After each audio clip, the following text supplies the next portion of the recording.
Alors, moi, je voudrais quand même, si vous le voulez bien, souhaiter un joyeux anniversaire à Véronique, parce que c'était son anniversaire hier. Alors, les joyeux anniversaire,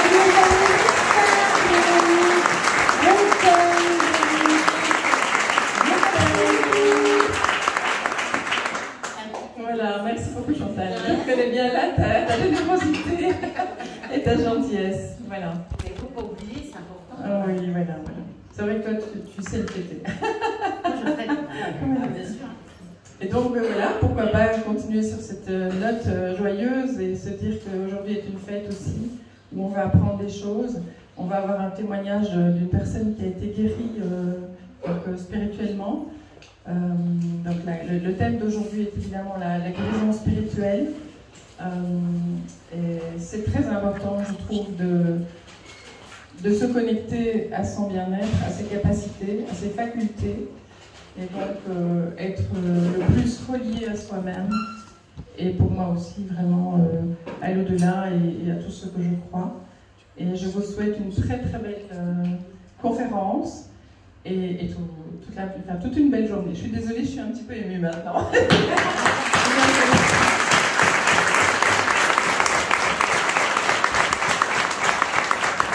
Je voulais aussi remercier le Centre culturel de Beaurechin qui nous accueille et la commune de Beaurechin également qui nous permet donc d'avoir aussi des facilités. Merci. Merci. À tout à l'heure.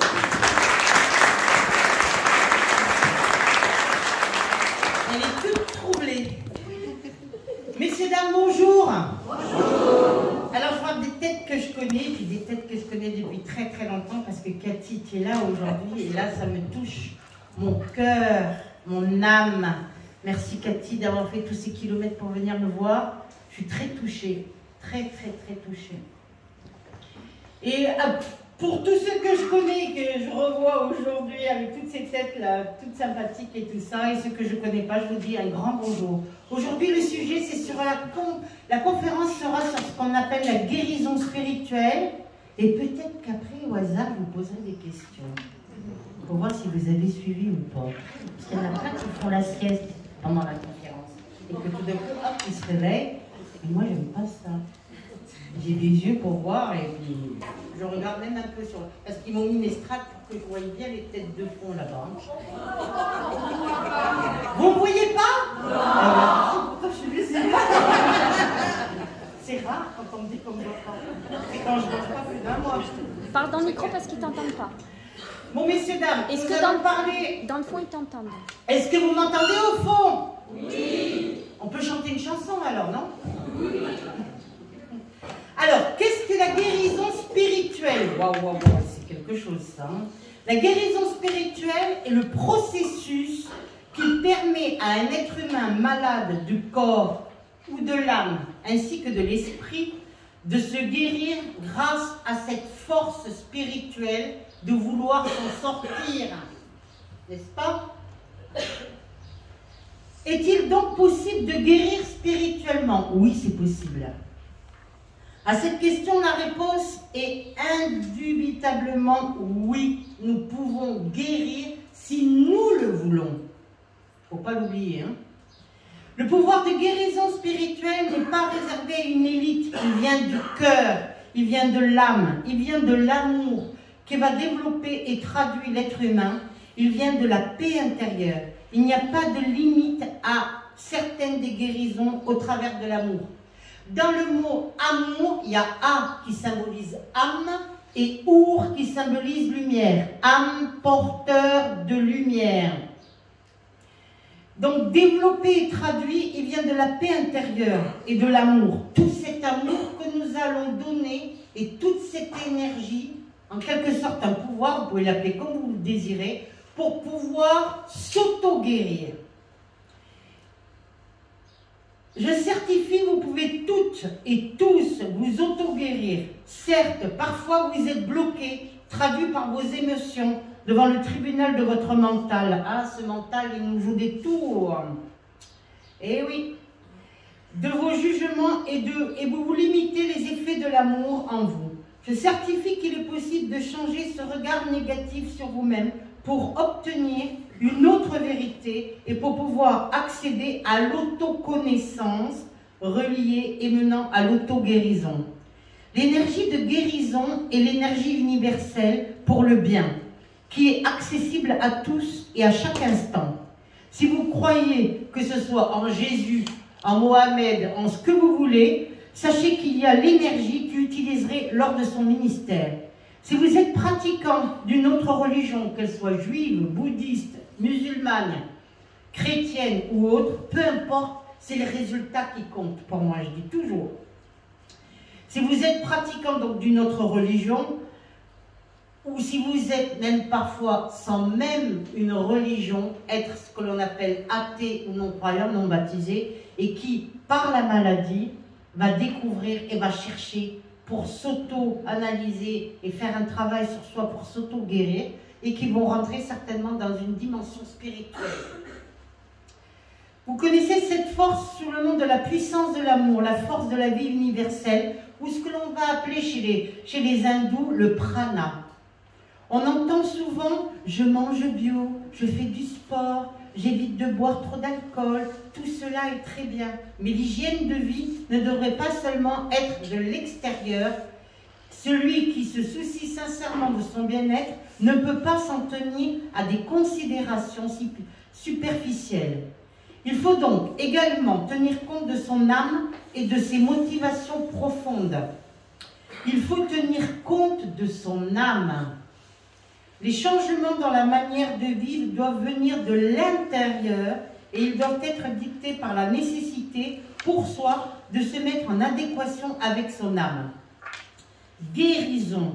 La notion de guérison suppose la normalisation progressive d'une situation défectueuse appelée maladie. Celle-ci n'est pas une chose ou un état en soi, mais résulte d'un rapport déficient à la vie dans une ou plusieurs de ses composantes, physiques, psychiques et spirituelles. Si nous concédons que la vie est essentiellement relationnelle, la maladie peut alors être interprétée comme la conséquence d'un déficit relationnel. Un déficit de relation entre les organes de notre corps ou entre notre corps et son environnement. Un déficit dans le cerveau relationnel qui constitue en tant que personne. Un déficit aussi dans la relation, cette relation que vous appelez avec Dieu, le divin ou le grand architecte de l'univers. Auquel cas la guérison, qu'elle soit physique, psychique ou spirituelle, résultera toujours d'une restauration de la capacité relationnelle, d'une mise en relation qui permet à la vie de reprendre alors son cours et de porter ses fruits. Nous pourrions dire que la guérison fait œuvre de la réconciliation, la restauration des relations physiques, biochimiques, des relations interpersonnelles et de la relation aussi avec Dieu. Selon mon point de vue, il est utile d'avant d'entamer une guérison spirituelle, de procéder d'abord à la libération des énergies qui sont bloquées et qui nous bloquent, comme la peur, comme l'angoisse, comme beaucoup de soucis qui peuvent nous empêcher de nous auto-guérir. Nous ne pouvons aider de manière efficace qu'après la libération des énergies denses qui entravent alors tout simplement vos chakras. Chakra en sanskrit qui veut dire petite roue qui tourne. Cette étape précède la réconnexion avec d'autres énergies plus lumineuses qui permettent à votre accès à la conscience alors des fameux plans divins. Les blocages surviennent à travers des schémas répétitifs créés par des peurs. Prendre conscience que cela est procédé d'abord à la libération permet d'arpenter le cheminement spirituel dans le bon sens. La libération, c'est un dégagement énergétique. Cela passe par un travail sur vos peurs primordiales et souvent inconscientes. Nous avons tous besoin d'exorciser nos peurs. Nous le faisons par la force des choses, grâce aux chocs émotionnels qui peuvent provoquer des prises de conscience. Mais parfois, les blessures sont trop profondes pour qu'on accepte d'en faire remonter le souvenir. Exorciser les peurs, c'est une partie du processus. Après cette étape vient celle de la guérison spirituelle par votre reconnexion à toute une palette d'énergie provenant des autres plans de conscience. Dans cet ordre, en général, courant de vie, guide de lumière, rayon sacré à travers les fréquences des maîtres ascensionnés et des archanges. La guérison spirituelle travaille dans les niveaux de vibration élevés qu'on peut appeler aussi niveaux énergétiques. Elle ne soigne pas la maladie, mais la cause qui a porté ou est en train de porter à sa manifestation. Et comment, à travers la transmission des vibrations ou des énergies intelligentes ou alors divines, qui dirigées avec la juste motivation et conscience, esprit, cœur, vont dissoudre et alors transformer ou modifier les blocages émotionnels, mentaux ou physiques qui font obstacle à notre chemin évolutif ici-bas sur cette terre. Le ressentiment, les regrets, la haine forment dans notre être une accumulation de nœuds, tout comme la petitesse, l'envie, la jalousie. Nos peurs et nos sentiments négatifs forment des nœuds, des barrières, des kystes émotionnels. Ces nœuds, tout comme les détruits dans un ruisseau, les détritus dans un ruisseau forment des barrages et alors empêchent la force de vie et le flux d'énergie de circuler harmonieusement dans votre corps. Cette stagnation d'énergie, comme les déchets au fond d'une poubelle, finissent par créer des maladies. Le mal, on le découpe à dit bobo là, bobo le genou, bobo. Une fois, je me rappelle, j'étais avec une dame, elle me dit j'ai mal. Vous avez mal où? Elle me dit partout. Oh là là. Puis alors elle me dit oh là là, mais j'ai mal au genou, puis elle se touchait la tête. Elle avait complètement, au niveau des énergies, elle avait complètement inversé. Puis elle ne croyait pas du tout en sa guérison. Donc déjà, à la base, on ne peut pas aider quelqu'un qui ne veut pas être aidé. Ça, je l'ai compris depuis toute petite. Mais quand la personne a envie d'être aidée, on peut l'aider.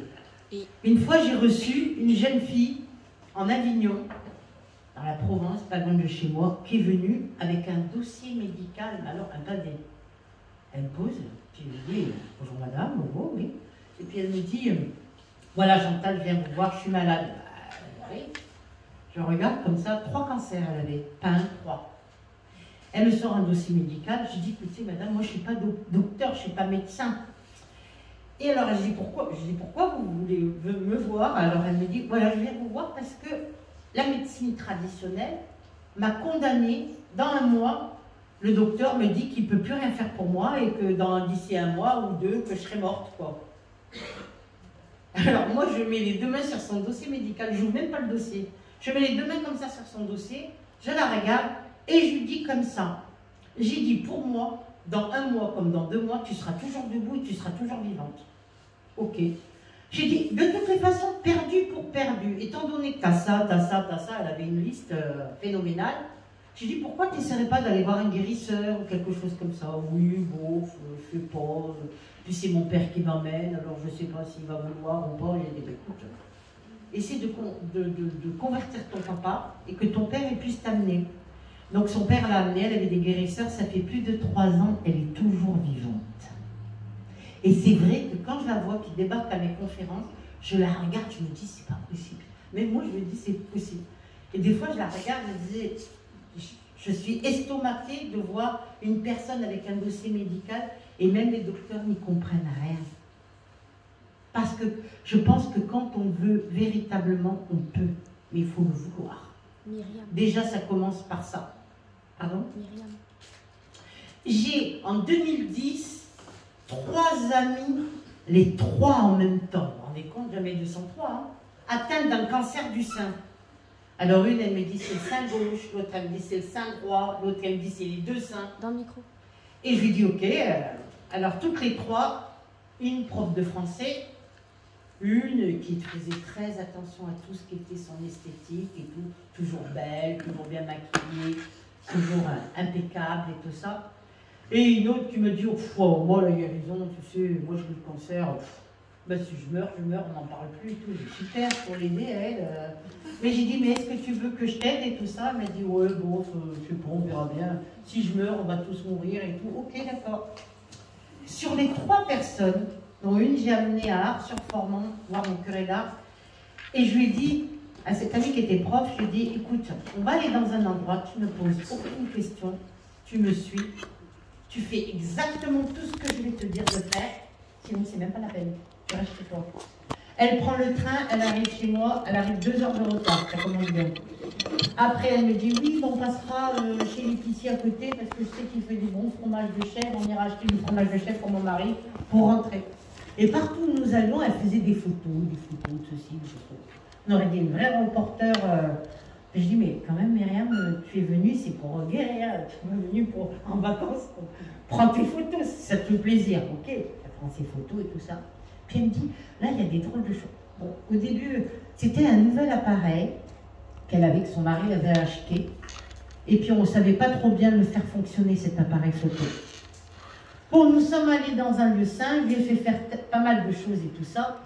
Et elle me dit, Chantal, bah, je ne sais pas si on se reverra la prochaine fois parce que j'ai le cancer. Je sais très bien c'est le cancer, ce que ça fait. Et donc, on doit me couper les seins. Et puis, donc, je ne sais pas si on se reverra. Oh, j'ai dit, quelle emmerdeuse, c'est pas possible celle-ci. Hein. Alors, j'ai dit, ok. Elle repart chez elle, je la ramène au... T'as oublié de raconter quelque chose qui s'est passé dans l'église. Alors, dans l'église, je lui dis, assis-toi à 1, 2, 3, 4 rangs face à moi, comme ça. Et tu regardes, elle me dit qu'est-ce que je fais, parce qu'elle me dit, mais je sais pas prier et tout. Je dis, non, mais elle va prier. Écoute, tout d'un coup, je rentre en contact avec le saint et je lui demande, aujourd'hui, je ne viens pas pour moi, je viens pour cette amie. Et je lui dis, elle a son fils encore à élever, elle a beaucoup de problèmes et tout ça. Je sais qu'elle comprend pas toujours très bien, mais je te demande de faire quelque chose pour elle. Alors, vous savez que quand on fait la chimiothérapie, on porte des perruques et tout ce qui s'ensuit. Hein. Ben oui. Donc, elle avait mis une perruque, une belle perruque blonde et tout ça. Elle avait mis un beau tailleur et tout ça. Et tout d'un coup, je ferme les yeux, puis je rentre en prière. Et je prie, je prie, je prie. Tout d'un coup, je réouvre les yeux, je ne la vois plus. Elle est partie. Elle a dit exactement, c'est ça la guérison spirituelle, c'est de ne pas toucher la personne. Elle a senti des pieds qui remontaient sur les genoux, qui remontaient dans les cuisses, les hanches, l'énergie qui montait. Arrivée au niveau du cou, elle a senti vraiment un gros malaise. Arrivée à la tête, boum, elle est tombée d'équerre. Elle est tombée, elle était tombée, vous savez, dans les rangs de l'église, il y avait le banc, et entre le banc, quand vous mettez vos pieds, ouais. Et moi, je cherchais Mimi, elle est où et tout. Oh, j'ai dit, c'est pas. Alors, je la ramasse, la perruque d'un côté, la jupe de l'autre. Oh là là, j'ai dit, oh là là, ce travail et tout. Je la ramasse, je redresse sa jupe, je dis, remets ta perruque comme ça. Et elle l'a enlevée de façon parce qu'elle pouvait pas. Après, j'ai dit, oh, tu m'énerves avec ta perruque. J'ai dit, écoute, j'ai un foulard, j'enlève sa perruque. Elle me dit, ah non, pas comme ça, parce que j'ai dit, tu mets un beau foulard autour des cheveux, comme ça, il n'y en a plus de cheveux de toute façon. Et j'ai dit, de toute façon, après, quand ils reposeront, ils seront plus beaux. Tu mets un beau foulard autour de la tête et ça te va très très bien. Avec tes lunettes et tout, ça sera très joli. Et ta perruque, j'ai jeté la perruque comme ça m'a énervé sa perruque. Hein.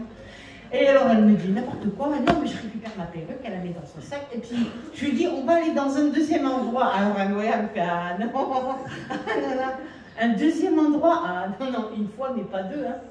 J'ai dit, on va aller dans un deuxième endroit, mais là, ça sera plus doux. Et je l'ai emmenée dans un endroit, à Lyon, à Notre-Dame de Fourvière. Et là, elle m'a dit, ah ben là, ça va, c'est cool, c'est doux, je sens des petites énergies, mais je sens quelque chose que c'est bienveillant et tout ça. Alors j'ai dit, est-ce que tu as compris? Elle me dit, non, je ne comprends pas, mais moi je suis venue parce que je veux guérir, qu'elle me dit. Et je veux que tu fasses tout pour moi, pour me guérir. J'ai dit, je ne suis pas le bon Dieu, hein.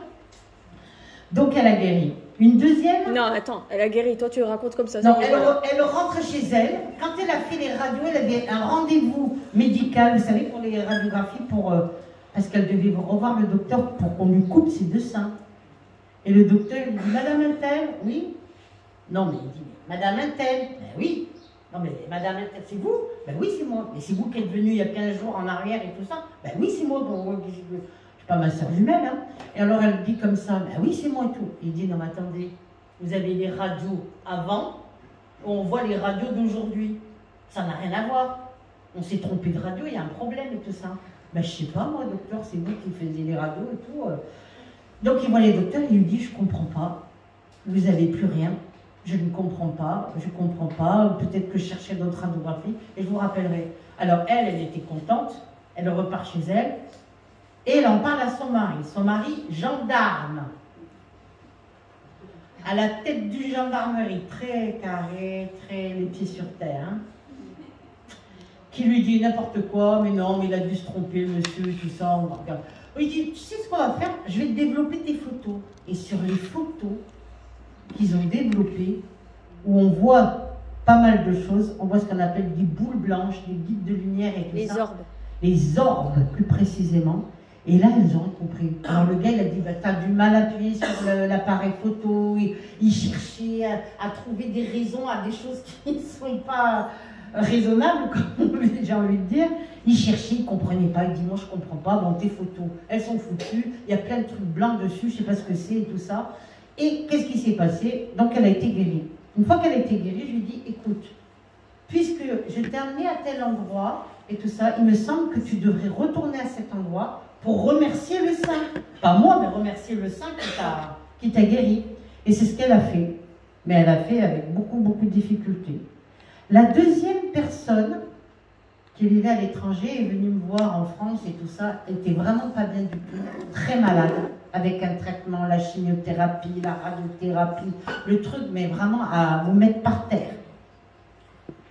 Je lui dis, écoute, on va aller voir telle et telle personne et tout ça. Et elle, toute la nuit, puisqu'elle était à la maison, elle a dormi avec une couverture, mais je ne lui dis pas, en plein mois de printemps, elle a dormi avec une couverture toute la nuit, enveloppée dans la couverture, ficelée dans cette couverture. Incroyable, mais vrai. Et le lendemain, elle me dit, voilà, je vais aller à l'hôpital américain, on va m'opérer, ils veulent m'enlever le sein. Je dis, t'enlèveras pas le sein, mais par contre, t'as une chaînette avec les ganglions, ça c'est normal, il faut l'enlever. Parce que tu ne peux pas garder ça, c'est pas possible. Bon, elle me dit, c'est dur quand vous avez plus de papa, plus de maman, que vos parents sont décédés. Elle me dit, ben Chantal, tu viendras. Je dis, oui, c'est à Paris, c'est pas beauté, mais je viendrai. Et il est vrai que quand elle a été opérée et tout ça, elle ouvre les yeux et elle me fait, tu es là? Ben oui, je suis là. Et elle me dit, mais tu es venue? Ben oui, je suis venue. Elle me dit, ben c'est super parce que tu vas faire mes pansements. Je dis, mais je ne suis pas infirmière, moi, hein, d'accord? Alors, elle m'a fait faire des choses, ses pansements, tout ça. J'ai dit, est-ce que tu as mal? Elle me dit non. Et elle me dit, c'est très drôle, elle me dit, quand tu es là proche de moi, j'ai pas mal. Dès que tu parles, la douleur est relâchée. Mais je ne peux pas rester avec toi toute la nuit, toute la journée, c'est pas possible, hein, d'accord, j'ai d'autres choses à faire. Donc, pareil, elle repart chez elle à l'étranger et tout ça. Elle a été guérie. Elle, par contre, ce qui est intéressant, c'est que cette femme qui était très précieuse, toujours très belle, très coquette, qui pensait beaucoup à elle, ses robes, ses tenues, ses maquillages, tout ce qui s'ensuit, tout ce qui est féminin, est devenue beaucoup plus avec de l'empathie, avec plus d'amour, avec plus vouloir aider son prochain, aider les autres et tout. Waouh! Je la regarde, je dis, oulala, je te reconnais plus, là, qu'est-ce qui t'arrive et tout. Et elle me dit, non, non, mais moi aussi, hein, je vais aider les gens, je vais faire ci, je vais faire ça. Ben, je dis, ben, montre-moi ce que tu sais faire. Hein. Et alors, elle est plus dans l'aide, elle a fait du yoga, elle a fait de la méditation, elle a fait plein de choses. Ça a été une révolution pour elle, extraordinaire. La troisième, cancer d'un seul sein. Mais elle a été opérée, mais parce que le sein, quand même, c'était un stade 4. Donc, c'est un cancer très, très avancé. Elle a mis beaucoup de temps pour se faire examiner parce qu'elle avait peur. Et la peur n'évite pas le danger. Cancer très développé. Elle s'est fait opérer et tout ça. Mais j'étais là. Et après, elle me dit que depuis qu'elle s'était fait opérer, d'abord, c'était extraordinaire parce qu'elle avait eu, comme on appelle ça, elle avait voulu faire de la chirurgie esthétique. Elle avait fait une réduction mammaire. Donc, loin dans l'autre, elle se fait opérer. Elle va mieux, elle se fait faire la chirurgie esthétique, reconstitution au niveau de ses deux seins. Et troisièmement, ah ben oui, ben maintenant, elle avait un mari qui était pompier. Elle ne comprenait pas, toujours quand il rentrait tard, quand elle n'arrivait pas. Oh, toujours toi avec les gens, tu m'énerves, qu'est-ce que tu fais avec ces gens et tout ça. Et là, c'était elle qui lui disait, mais ils t'ont pas appelé ce soir, là, tu ne dois pas aller à la caserne, tu ne dois pas aller faire un feu ou quelque chose comme ça. Mais alors le mari ne la reconnaît plus, puis il lui dit, mais qu'est-ce que t'as? Tu veux que je dégage de la maison ou quoi? Non, non, mais n'oublie pas, tu dois aller aider les gens, qu'elle lui dit. Donc vous voyez, chaque personne, selon son vécu, c'est différent. Oui, mais la première, elle n'a pas compris.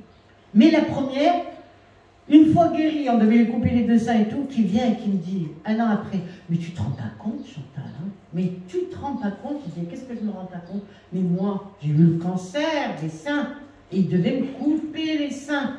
Mais c'est pas possible.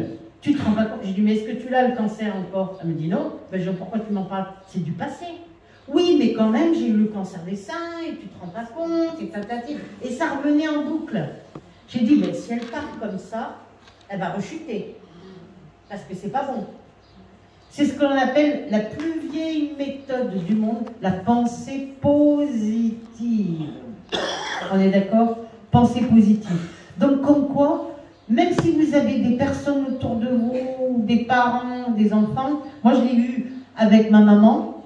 Ma grande sœur, une fois, elle m'appelle, elle me dit, voilà, maman, elle va mourir, le docteur, elle a dit, il faut que tu viennes. Bon, ok, ben viens. Hein. Quand je suis arrivée, elle m'a dit, il faut aller choisir la place au cimetière. Okay. Pourquoi tu peux aller? Ben non, mais toi, tu vas, tu connais du monde là-bas. Comment ça, je connais du monde? Ben oui. Parce que je parle avec les morts, donc elle m'a dit, tu connais du monde, tu peux y aller. Moi, les cimetières, c'est pas mon truc. Ma grande sœur qui me dit, mais tu connais du monde. Je dis, quel monde je connais? Là-bas, je connais pas.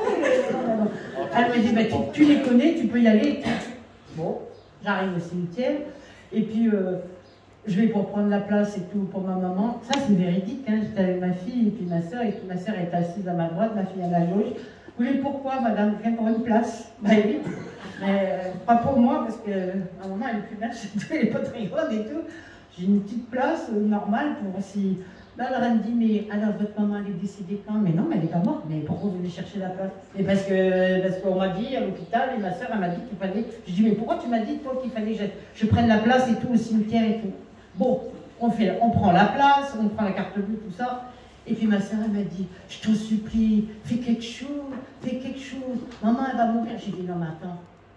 Donc, je me mets à prier, je me mets à faire des choses. Ma mère, elle était complètement perfusée, des pères partout, tout ça. Vraiment, c'était quelque chose de méconnaissable. Je lui dis, maman, donne-moi ta main. Une main. Elle me donne la main, comme ça. Et je rentre en prière. Et c'est ça, la guérison spirituelle. En lui tenant la main, je commence à... Elle me dit, mais ça fait je sais pas combien de jours, je ne vais pas aux toilettes, ni rien et tout. 10 minutes, elle me dit, oula, je me sens pas bien, il va falloir que je... Alors... Je l'ai suivi avec, vous savez, les perfs, les machins, on l'a suivi pour aller aux toilettes et tout.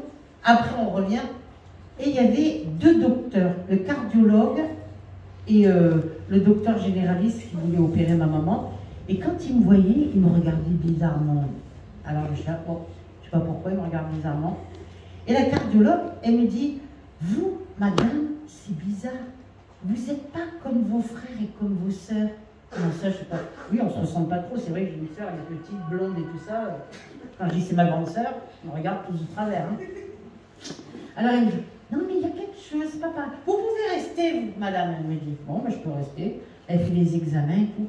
Alors, la doctoresse, elle dit, non mais attendez, hier elle est aux frontières de la mort, aujourd'hui elle va mieux, mais qu'est-ce qui se passe?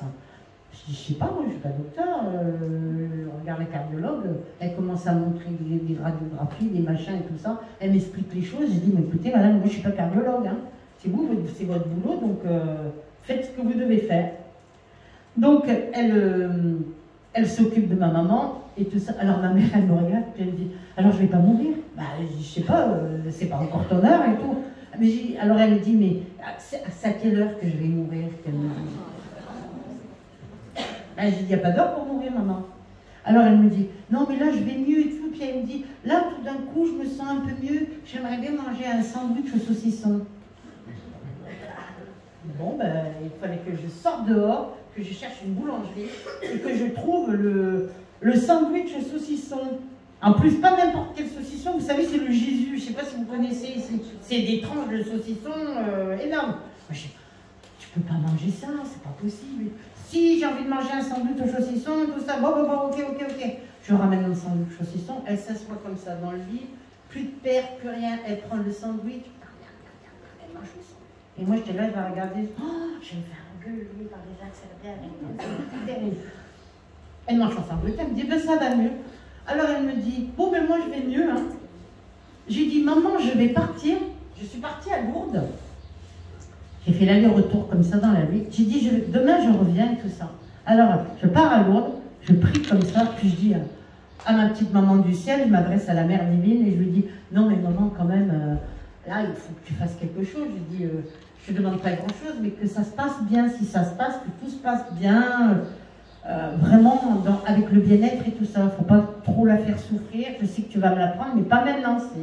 Je voudrais quand même que tu me la laisses un petit peu, le temps que je la prépare, ma petite maman. Bon, et je repars. J'arrive, je vous jure, c'est la vérité. Je rentre dans la chambre de ma maman, on avait changé la chambre, il y avait une autre dame qui était assise à côté, et je la vois, elle était en train de se faire les manicures, le rouge à lèvres, la lisse en plis sur les cheveux, j'ai rien compris. J'ai dit, excusez-moi madame, je me suis trompée, j'ai fermé la porte. J'ai dit, mais non, c'est ma mère. Je suis rentrée, je dis, maman, qu'est-ce que tu fais? Ben oui, mais je me suis fait les ongles, on va mettre un petit coup de rouge, et tout, très coquette ma maman. Et puis elle me dit, donc, allez, toi t'es là, elle me dit, va chercher la valise là-bas. Quelle valise? La rouge. Je dis, t'as une belle valise. Alors elle me dit, va chercher les affaires, remplis la valise, fais ma valise, on s'en va d'ici, hein, parce que maintenant ça va bien, hein, qu'elle me dit. Mais on ne peut pas sortir comme ça, il faut dire avec le docteur et tout ça. Je te dis que je ne veux pas rester une minute de plus dans cet hôpital. On rentre à la maison. Bon, je vais à la réception, je vais voir les infirmières et tout ça. Et la dame, elle me dit, ben oui, elle peut rentrer chez elle, effectivement, mais il faut signer, vous savez, les décharges. Ok, je signe la décharge. Et je me vois garer la voiture devant la clinique Saint-Roch de Montpellier, ma mère qui descend, bien pimpante, les ongles bien faits, les cheveux bien coiffés, et qui me dit, ben, tu ne me portes pas la valise? Ah oui, la valise, j'ouvre le coffre, je mets la valise dans le coffre. Elle me dit, allez, à la maison. Et je conduisais et je la regardais. Et je conduisais et je la regardais. Et je conduisais et je la regardais. Et puis elle est toujours là. Bon, elle baisse comme une petite chandelle parce que bientôt 95 ans, c'est quand même, c'est pas un an ou deux. Hein. Mais je lui dis, ça fait quand même 5 ans ou 6 ans, je sais plus, combien d'années. C'était en 2000. Giatti était encore vivante? Oui. C'est en 2015? C'était en 2015. 2014-2015. Donc on est en 2022. Voilà, ça fait 7 ans. Et c'est pour ça que je remercie tous les jours là-haut parce que je sais qu'ils peuvent faire beaucoup de choses. Et il n'y a pas d'âge. Peu importe, même si la personne elle est. Parce que j'avais mon grand frère, il me disait toujours, pourquoi tu refais les travaux chez maman? Dans le micro. Pourquoi tu refais les travaux? Genre, ben, elle est vieille, pourquoi tu fais les travaux? Ben, parce qu'il faut qu'elle soit bien dans son lit, qu'elle soit bien partout. Qu'elle regarde sa télé, ses feux de l'amour et tout ce qui s'ensuit. Chouchou, il y a des gens qui, eux, veulent pas être soignés parce qu'ils aiment bien être pleins et qu'on s'occupe d'eux. Alors, il y a des gens aussi qui ne veulent pas être soignés, c'est ce qu'on expliquait aussi, parce qu'ils aiment bien se faire plaindre, qu'ils aiment qu'on s'occupe d'eux, qu'on les chouchoute, par manque d'amour aussi. Mais avec l'amour, on peut beaucoup de choses. Et ça, il faut le comprendre. Ça, c'était un petit aparté. Après, il y aura des expériences, après, si vous voulez bien, avec des témoignages. Donc, les ressentiments, le regret, la haine forment dans notre tête des accumulations de nœuds qui vont nous nouer et qui vont nous empêcher d'avancer. Ces nœuds, tout comme les détritus dans un ruisseau, forment des barrages qui empêchent la force de vie et le flux d'énergie de circuler harmonieusement. Cette stagnation d'énergie comme les déchets au fond d'une poubelle finissent par créer des maladies. Le mal a dit, ce que nous ne disons pas. Niveler des nœuds par la sérénité, l'acceptation de ce qui est, l'oubli, le pardon, c'est laisser à nouveau circuler la vie, l'amour, et la laisser irriguer de tout notre être. Tout m'est donné et je redistribue tout ce qui m'est donné. Je vis sans peur, ni de la pauvreté, ni de la maladie. Cette affirmation, la pensée positive, quand elle est dite avec confiance, irradie et propulse un merveilleux échange, tout le ministère de la charité qui y vibre et cette vibration. Alors, qui empêche l'écoulement dans le néant. Tout m'est donné, je donne tout, rien ne se perd. Voilà le grand mouvement dans lequel il faudrait s'incorporer pour pouvoir être serein et tout simplement confiant. Relation entre les émotions et les maladies. Tout ce qui ne s'exprime pas s'imprime. Toutes les émotions que vous refoulez à l'intérieur de vous-même parce que vous ne pouvez pas ou vous ne voulez pas les verbaliser, peuvent se cristalliser dans différentes parties de votre corps et vont développer des maladies. Les émotions génèrent des symptômes physiques. Par exemple, la peur, l'angoisse donnent des palpitations cardiaques, des vertiges, des sueurs, des tremblements et les mains moites. La panique peut provoquer des diarrhées, la colère des retenues, la rancune des crises de foie. La difficulté à trouver ou à prendre sa place peut provoquer des infections urinaires à répétition. Quelque chose qu'on ne veut pas entendre ou quand on ne veut pas s'écouter, des otites, des douleurs d'oreille. Quelque chose qu'on n'a pas osé dire ou qu'on a ravalé, une angine, des maux de gorge ou alors carrément ce qu'on appelle Extinction de voix. Extinction de voix. Un refus de céder, de plier, d'obéir ou de se soumettre. Des problèmes de genoux. Je me noue ou je me dénoue. Quand on dit je ne veux pas me plier à quelque chose, ça parle. C'est le genou. Je me plie ou je me déplie. Tout est symbolique. Peur de l'avenir, peur du changement, peur de manquer d'argent, des douleurs lombaires ou tout simplement les sciatiques. On retrouve souvent chez les personnes qui ont des sciatiques, mais vraiment assez prononcées, des peurs de manquer d'argent, tout simplement. Vous voyez ce qu'on peut faire tout seul avec le mental? Intransigeance, rigidité, douleur cervicale et nuque raide. Conflit avec l'autorité, douleur d'épaule. Tout prendre sur soi, également douleur d'épaule, sensation d'un fardeau. Serrer les dents pour affronter quelqu'un ou une situation sans rien dire. Douleur dentaire, aphte, abcès ou grincement des dents. Vous savez les gens, quand ils dorment la nuit, qui grincent des dents. Peur de l'avenir, difficulté à aller de l'avant ou besoin de lever le pied. Douleur dans les jambes, les pieds bien entendu, et les chevilles.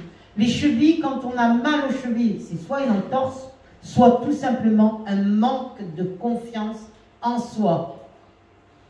Bien sûr, il ne faut pas généraliser, ça peut être tout simplement un problème mécanique. Donc là, il faut aller voir un bon ostéopathe. Torticolis, chouchou. Torticolis aussi, les personnes qui ont du mal à tourner. Alors, quand on doit tourner la tête, c'est je ne veux pas changer de direction, je dois changer de direction et je me fais des problèmes au niveau de la nuque. Faux mouvement, coup de froid, mais si vous ne trouvez pas d'explication, essayez de réfléchir à ce qui se passe actuellement dans votre ressenti. Au besoin, faites la thérapie par l'écriture. Écrivez ce qui vous préoccupe ou brûlez la lettre ensuite ou la déchirez. Ça permettra à l'émotion de s'évacuer. Alors, il y a tout simplement le tableau. J'ai un problème que je n'arrive pas à résoudre malgré toute ma bonne volonté. Alors, qu'est-ce qu'on peut dire? Je veux essayer quelque chose au niveau spirituel pour surmonter ce problème. Quelles sont ces options qui s'offrent à moi alors? Premièrement, une pratique spirituelle. La méditation, la prière. Qu'est-ce qu'on peut faire en pratique spirituelle? Pardon? Allumer une bougie. Deuxièmement, remède spirituel. C'est quoi les remèdes spirituels? La prière. Troisièmement, effectuer soi-même cette auto-guérison. Et quatrièmement, essayer d'aller voir un guérisseur spirituel pour essayer de se faire aider. Vous avez ce qu'on appelle les fameux guérisseurs philippins. Ils venaient beaucoup à Paris ou autres soigner. Ils soignent avec les doigts et tout ce qui s'ensuit. La guérison spirituelle peut passer par la méditation, la prière. D'ailleurs, les grands guérisseurs comme Bruno Gröning et le maître Philippe de Lyon, un grand thaumaturge français, disaient ceci. L'enseignement de Bruno Gröning disait ceci. Aucun homme ne peut guérir. Dieu est le plus grand médecin. Dieu nous donne tout le bien, seulement nous devons capter en nous tout ce qu'il nous envoie. Le courant curatif divin, une force curative miraculeuse. Dieu est émetteur, l'homme est le récepteur de la force curative. Ça, c'était M. Bruno Gröning qui disait ça.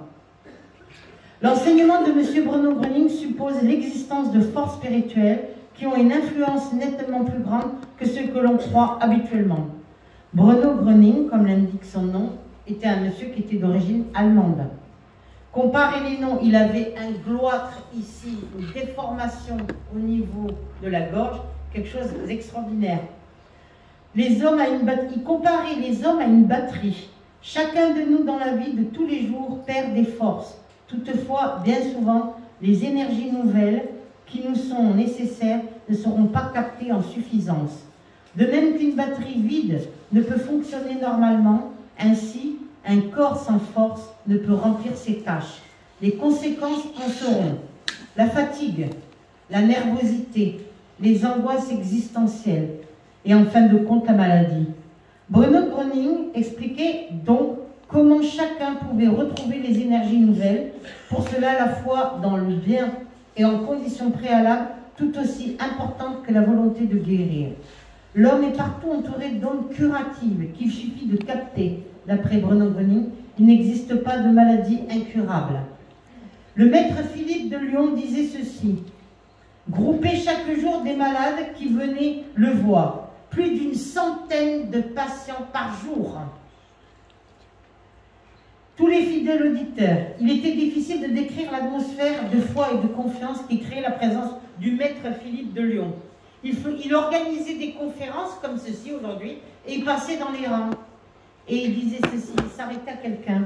Madame, oui, madame, vous êtes ici pour... Ben, je suis venue parce que je voudrais guérir. Ben oui, on veut tous guérir. Hein. Alors il lui dit, madame, vous voulez guérir? Oui, je veux guérir. Eh ben, il a regardé, comme ça, il lui disait, vous arrêterez de dire du mal de votre voisin pendant 6 mois. Et il continuait. Monsieur, vous voyez, les gens, ils s'enfonçaient dans les chaises, vous savez. Ils se penchaient comme ça, pourvu qu'il ne frappe pas, pourvu qu'il ne frappe pas. Monsieur, oui, vous avez des problèmes? Non, non, tout va bien. Alors, c'est vrai que Maître Philippe de Lyon, quand même, vous avez vu, c'est un beau moustachu, grand, costaud, balèze, avec de ses mains, mais alors une puissance dans les mains. Mais rien qu'en passant à côté des malades, il les guérissait sans les toucher. Et ça, c'est la véritable guérison spirituelle.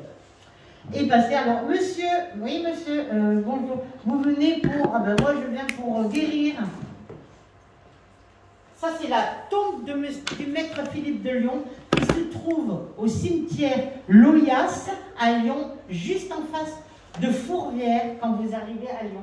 Ici, vous avez des petits mots qui sont suspendus de tous les malades qui viennent et qui suspendent derrière la tombe de maître Philippe de Lyon en demandant ce qu'on appelle des guérisons, des cancers, de toutes sortes. Et puis, parce que maître Philippe de Lyon et Bruno Gröning continuent de guérir. Continuent de guérir malgré qu'ils sont décédés. Alors il y a des témoignages, quand c'est l'anniversaire du maître Philippe de Lyon, il y a une association qui vient, qui prie, qui fleurissent la tombe, ils s'occupent de la tombe et tout ça. Et on enlève tous ces mots qui sont là. Et on a des témoignages de guérison des gens qui viennent comme ça sur la tombe et qui disent « il m'a guéri, il s'est passé ça, c'est un miracle extraordinaire ». Qu'est-ce qu'on fait avec la photo de Bruno Gröning? Alors, qu'est-ce qu'on peut faire avec la photo de Bruno Gröning? En principe, dans les groupes de Bruno Gröning, vous pouvez avoir des photos en noir et blanc et vous pouvez la poser. Par exemple, moi, des fois, quand j'ai mal à la tête ou quelque chose comme ça, je prends la photo, paf, je pose sur la tête, hop, et la douleur, elle disparaît. C'est dingue, hein? Ah ben oui. Mais c'est comme ça, où on va avoir mal à tel et tel endroit, on pose la photo, hop, ça disparaît. Mais ça, c'est la foi. Avant tout, c'est d'avoir la foi, il faut y croire. C'est comme les gens hier qui me disaient, oui, mais allez prier quand on ne peut pas y aller, si on peut pas envoyer ma mère ou ma soeur ou quoi. Non. La Vierge, elle a demandé que ce soit... Là-haut, ils peuvent faire, mais... S'ils construisent ce qu'on appelle des monastères, c'est que pour les gens, ils se déplacent. Là-haut, ils peuvent faire, mais nous, on doit faire aussi. Là-haut, ils peuvent faire, mais nous aussi, on peut faire. Parce que quand il y a ce qu'on appelle des pèlerinages à l'eau, on voit les handicapés, ils sont dans des fauteuils, c'est l'ordre de Malte qui pousse avec les infirmières, et heureusement qu'ils sont là. L'obtention des guérisons. Le maître Philippe de Lyon, donc, invitait tout d'abord son auditoire à se recueillir, à prier, à s'unir à lui pour demander au ciel le soulagement et la guérison des malades. Le silence et l'attente grave qui suivaient les élevaient pour un instant au-dessus de ces contingences matérielles de la vie du quotidien. L'animation provoquée ensuite par les guérisons obtenues et les nombreuses questions posées au maître n'atténuaient pas l'ambiance de vraie spiritualité et de sympathie bienveillante. Aimez vos semblables, ces paroles ont été écrites avant le commencement du monde et nous sommes tenus de les mettre en pratique. Il n'y a rien d'extraordinaire à Dieu, il disait, rien n'est impossible. Nous devons comprendre et croire que nous sommes tous frères et sœurs avec un même Père et un même Maître. Appelons-le Jésus-Christ ou ce que vous voulez. Au jardin de Gethsémani, Jésus n'a jamais prié que cette coupe s'éloigne de moi. Il a demandé que le sang qu'il verserait servît l'humanité. Le Christ n'a jamais hésité devant la mort. Les apôtres étaient d'anciens prophètes, mais ils ne les savaient pas. Judas était le plus avancé des apôtres, il est tombé par orgueil. Toute maladie peut être soignée par la guérison spirituelle, mais pas toujours toutes les personnes. Quelques personnes sont plus réceptives que d'autres à la guérison spirituelle en raison d'un certain nombre de facteurs comme le karma et la perspective mentale. En tant que tel, les résultats de la guérison peuvent beaucoup varier. Si le souffrant a confiance en lui ou en le guérisseur qu'il aura consulté et aura un bon feeling, aura des résultats assez relatifs et rapides. En tant que tel, les résultats de la guérison peuvent beaucoup varier. Si le souffrant a confiance en le guérisseur et cette méthode, cela peut favoriser, bien sûr, sur le processus de guérison, mais surtout est également sur un contact émis de confiance. La guérison spirituelle peut aider les gens de beaucoup de façons différentes, parfois même d'une façon inattendue. La guérison pourrait complètement rétablir quelqu'un ou alors pas du tout, parce que c'était l'heure et que tout simplement la personne devait partir. Mais pourrait à place lui aider à solutionner sa maladie ou son malheur et de voir les choses plus positivement. Il est extrêmement rare qu'une personne reçoive une dose de guérison et qu'elle ne communique aucune amélioration de tout ensuite. En effet, beaucoup de personnes révèlent qu'ils se sentaient bien mieux après, souvent, quand d'autres remèdes ont échoué. Des guérisons instantanées miraculeuses sont rares, mais pas inconnues, et on devrait toujours être ouvert à cette possibilité, aussi bien que de faire progresser aux autres. Plus nous apportons la guérison spirituelle à d'autres, plus nous nous développons au niveau spirituel et psychique. Puis, plus nous développons spirituellement et psychiquement des meilleurs guérisseurs que nous deviendrons. Les groupes de prière sont très utiles pour améliorer un état physique ou mental. Les premiers groupes de prière étaient ce qu'on appelle les groupes de Madame Maggie Lebrun, qui le faisait avec son mari, et qui a écrit un livre qui était extraordinaire, Médecins du ciel et médecins de la terre, où à telle heure ils priaient tous pour des personnes qui étaient gravement atteintes. Et ils obtenaient des guérisons spectaculaires. La guérison spirituelle, c'est aider les uns et les autres, c'est prier les uns pour les autres. La guérison spirituelle est une thérapie complémentaire et non pas une thérapie alternative. Cela signifie qu'elle doit être utilisée en plus de l'aide médicale conventionnelle. Il est évident que si vous avez une fracture, on va vous mettre un plâtre. Si vous avez des choses comme ça, si on doit vous faire une prothèse ou quelque chose comme ça, il faut le faire. Approprié, non, pas à sa place. On n'a rien compris.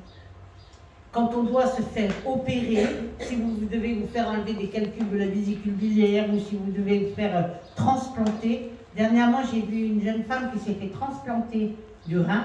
C'est sa maman qui lui a donné un rein. Et elle était extraordinaire, cette jeune femme. Pleine de joie, pleine d'amour, qui rigolait tout le temps et tout ça. J'ai dit, oh là là, quelle leçon d'humilité extraordinaire. Elle avait un potentiel.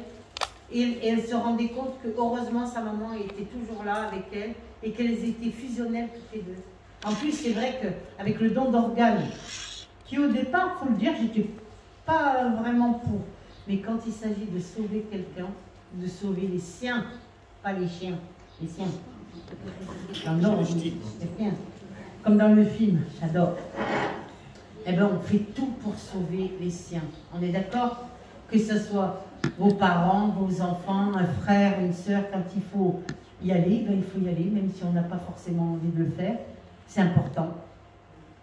Donc la médicale conventionnelle appropriée, si vous avez une fracture, il faut un plâtre. Si vous avez ce qu'on appelle une opération à avoir, on devait avoir une prothèse de hanche ou une prothèse de genou.